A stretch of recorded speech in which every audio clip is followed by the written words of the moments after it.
Welcome to the Sped Space. I am your host, Nick Coletti. Welcome back. I just recorded this episode and the audio didn't record.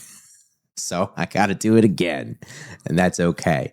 That happens sometimes. So I was on a roll, but that's okay. Welcome back. Good to have you. If you haven't had a chance yet, please check out the Sped Space School Community, the Sped Space newsletter, and my Greenwich Special Education Advocates advocacy business. If you need any help with your special education and your advocacy for your own child, especially the school community, we're just getting that going. We just did our first IEP review, first live IEP review last Wednesday. We didn't have any volunteers yet, but we had some people show up, and we have some documents to review for this Wednesday. So come hop in. I release these on Tuesday mornings. So if you're listening to this on Tuesday, come join us for tomorrow. And if you're listening to this at some other time, just come join in. We're doing these weekly right now, and we're here to support. Definitely check out the newsletter too. That'll be coming out once a month on Tuesdays at 10 a.m. So that's my job. That's my goal there. Other than that, let's get going and talk about the same thing I want to just talk about, which is outplacement. I'm working on a case right now, and I thought it was a good time to talk about it. So what is outplacement? What does it mean? I get calls a lot about it, and just kind of giving you some general advice. Outplacement or out of district placement essentially means you're implying that the school cannot provide an appropriate education for your child, and therefore you want them to pay for your child to go somewhere that can provide your child an appropriate education. And the reason I wanted to talk about this is I get calls about this a lot, and it's hard. It's not an easy thing to do because clearly the districts don't want to A, admit that they can't educate your child, and B, want to pay a significant amount of money for someone else to educate your child when they think they can do it, right? So it's a complicated kind of meeting. I have a lot of success with it, but that's not because I'm some kind of like awesome advocate. It's because I really help screen the parents and explain the process before we go into situations where we'd be looking for outplacement, to kind of weed out some of those situations that are like, hey, you're probably not going to get it. I'll still help, but I don't think that you're really going to get it. That doesn't mean that you can't. It's just my opinion, right? If we have the data, it's really boils down to if we have the data, or technically the districts have to prove that they have the data to support that the child is making progress. But we're talking about FAPE and LRE, free and appropriate public education in the least restrictive environment. And I go into both these topics in detail on our latest school community classroom or course that came out, Understanding IDEA, the Individuals with Disabilities Education Act. So go check that out. I'm going to be recording the next one this week. It's the next course. So a course is just a list of videos and lessons that go through different topics. The next one I'm going to go through is the eligibility determination process. So I'm going to work on it this week and get it out this week. But just to quickly recap, and I've talked about them so much, and I'm going to talk about them so much because they're so important. But FAPE stands for free and appropriate public education. So essentially, the school district that your child attends is responsible for providing a free, no cost to you, appropriate, and that refers to a school environment where your child has the opportunity to make adequate progress or appropriate progress, not to use the word in the definition. Public, so in a common public setting, not private education. In the LRE, the least restrictive environment. So the second you add in special education services, you are making a child's environment more restrictive. If you are a third grade student and you just attend school and you go to the general education classroom and you go to the teacher and there's 20 other kids in the class and you just do the work and you do what you're supposed to do and you don't have any kind of changes or anything like that, you are in the least restrictive environment. You're in the general education environment. The second you add an IEP, even if it's minimal, you are increasing the restriction to the environment. It is a more restrictive environment. And it's the schools and the district's responsibility always to make sure that the environment is as least restrictive as possible while providing FAPE, free and appropriate public education. So this question, this desire to get a child outplaced, boils down to, is the child receiving FAPE in the LRE? And what is the LRE for this child? I'm currently working on a case right now where we're going through this. It's kind of on my mind. And what I want to do in these situations is go through all of the child's records. And I'm just going to, for example, I'm going to use a fifth grader. It's a little easier when they're a little older. It's kind of harder when they're younger. Depends. It depends on what you're looking for. I think the more obvious ones when they're younger is like just extreme aggression, people getting hurt, things like that. But let's take a fifth grader who's behavioral, but like is not really making any progress. So typically when we're talking about progress in special education, to receive services, typically you're looking at some kind of deficit of 2 grade levels or more below their grade level. So if you have a fifth grader, if they're operating at like a third grade level or below, they're probably going to qualify for special education services. That doesn't mean like they're definitely going to qualify, but it makes life a little easier. So let's take our fifth grader and let's say that they have an intellectual disability. And let's say that, so we go back and we look at their IEPs, and let's forget kindergarten. Let's forget preschool for right now. Let's just keep it simple for kindergarten through fifth grade. So we have 6 IEPs that we're going to be looking at, 6 annuals anyways, and probably 2 cycles of evaluations because they have to be done every 3 years. So at least 2 cycles of evaluations within that time. So I'm going to be looking at evaluations, IEPs, progress reports, and prior written notices, report cards, and anything else I can get my hands on. So let's start from the easiest things to get and go backwards here. So report cards. Typically, report cards are written nowadays, depending on the state that you're in. Each area is a standard that the students are being evaluated on. And the standards typically, depending on what state you're in, are either the Common Core state standards or the states themselves will have standards. So you have to go figure that out depending on the state that you're in. But you can go read like, okay, what are the fifth grade standards? What are they supposed to be doing? And typically the report cards will be on a scale from 1 to 4. 4 meaning is the highest, meaning that they're exceeding expectations or they're above grade level. 3 means that they're at grade level or meeting expectations, meeting the standard. 2 would be that they're at or they're approaching the standard, which means that they're below, but they're almost there. And then 1 would be that they're well below or below the standard. Like it's not happening, right? They're not even close. They're below the standard. So what I would look for there is, in the general education sense, how is the child doing in the report cards? Am I seeing a lot of 1s and 2s? The next thing I'm going to look at is the progress reports, and then in conjunction with the evaluations and the IEPs. But the progress reports, I want to see, are they mastering their goals and objectives throughout the years? Are they achieving the goals? And that's just straightforward. Are they achieving it or not? Like what's happening at the end of the annuals, right? So if their meetings happen, if their annuals happen on or around February every year, what are we seeing at that final progress report every year in February? Are they mastering the majority of their goals or not? And then I'm going to look back at their evaluations and their IEPs kind of in tandem and see what's their functioning over the years. And the things I'm looking for are if I'm trying to confirm the parent's desire to get a kid outplaced, mind you, if I'm going in with that intention, right? What I'm looking for are things like 1s and 2s of the report card. Are they mastering or not mastering goals and objectives? Are the goals over the years repeating themselves? Are we seeing a growth in skill over time in the present levels of performance?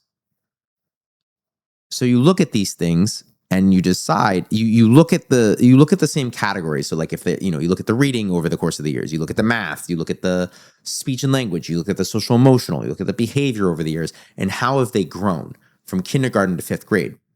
And if you're seeing some of the same things from the kindergarten to the 5th grade, it's probably a sign that they're not making a lot of progress. If you're seeing the same goals being written, so for example, I'm working on this case where a goal was written for this school year coming up, so 26-27 school year, It's the same goal. The words are not exact, but the goal is exactly the same from an IEP that was written in 22-23. So 4 years ago. That's a problem. Because what it's saying is not only did they not master it, and they kind of worded it like they did master it, but they're still working on it 4 years later with not really an explanation of why they did it. And it's also damning because they kind of went like beyond the goal. So supposedly the one goal that the child mastered was better than the goal that they're trying to do now. So it just doesn't make a lot of sense. The other thing too is just things that don't add up, right? Like if the team says they're going to do something, if something happens, then you look and it happened and the team didn't do the thing that they said they were going to do. It's like, well, what happened there? Things like that.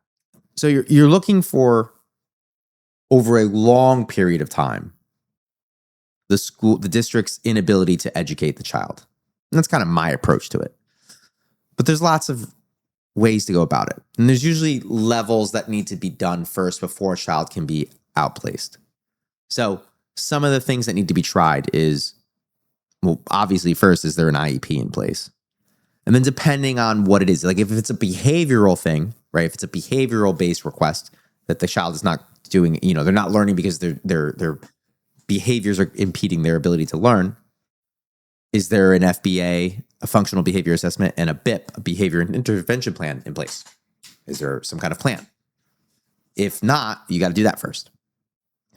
If it's behavioral, social emotional, have we tried a one-to-one paraprofessional or a one-to-one aide? If we haven't, we probably should try that first. If we have tried that, have we tried a modified schedule? So maybe they only come to school for a few hours a day. Have we tried putting them in a different school within the district? So if there's another middle school, if there's another elementary school for them to go to, have we tried that? Right? Because those are all less they're restrictive, but they're less restrictive than, having them completely removed from their peers. So there's a lot of different things that you can do there. Do we need to do some more evaluations to have a better understanding of where they're performing? Right? So there are some other options to consider before you just jump to outplacement. But typically, I'm getting people that are just fed up at this point and don't want to wait that long, which I understand. And that's why you look back years and you could say like, hey, the kid hasn't mastered a goal in 5 years. It's a problem, right? The kid, we're repeating the goals here. It's a problem. You haven't had a certified teacher in 8 months and the kid's struggling. Not good. You haven't had a certified teacher for 3 years. Not good, right? Like these are things that are not good. These are all real examples. And it takes time too. I've had literally the extremes on both ends. I've had one case where it took us from February to December. So our first meeting where I was brought on in February requesting the kid get outplaced, and we didn't get a yes. We had a bunch of meetings over the course of the year, and we didn't get a yes until December of that year. And then the kid didn't end up getting placed into the school until the April of the following year. Right. So, it took 14 months essentially. And I had one case where a parent called me at 10 a.m. on a Tuesday, and I showed up at the meeting at 8 a.m. the next morning on a Wednesday and got a confirmation for an outplacement in a 2.5 hour meeting. I've also shown up to a meeting and got a kid outplaced in 15 minutes. So, I've had 10, 11 months. I've had 15 minutes. It's kind of extreme and kind of all over the place. And I've had some in betweens too. I have some cases where they didn't say yes initially, but they offered other things in place. So, and I'm sorry. So what you want to show is that they're not making progress. They're not making appropriate progress. with all this information. Sorry, I'm recording this a second time, as I said in the beginning, and I think I didn't say with this recording that I just got back from a weekend wedding, quick, strike mission weekend wedding back in my hometown. So I had to get up very early this morning to catch a flight, so I'm a little tired. But I want to be consistent and make sure I get content out there. And this is what I spent my day doing, is prepping for this meeting. So I wanted to just kind of like, I get these calls often. I get these calls often about outplacement. So I wanted to just talk about it. Just on my mind. So yes, you want to look for a lack of progress. That is key. That's what it's at the end of the day, that's what it's all about. Is there a lack of progress? And the thing about lack of progress is it boils down to, is the IEP appropriate, or is the school not executing on the plan appropriately? And it's tough to prove that second one, but if you can show over the course of the years that, year after year they fail to implement an IEP, that any kind of goals are mastered or that actually reflects the needs of the child, well, then you can make your case that this isn't an appropriate place for the child. Now, I've also been in situations where this is where the prior written notice is really important, where I've heard no, all the way up until the meeting is done and we're writing the prior written notice. And remember the power of the prior written notice. Remember the power of the PWN is districts have to explain their reasoning why they are accepting or rejecting a request. And so if they're saying no to you for an outplacement, just remember they have to explain why they're saying no and refer to the data that they're using to why they're saying no and explain why that data, justify why that data supports their reason for refusing to outplace your child, or any other reason for that matter, whenever you're in any kind of IEP meeting.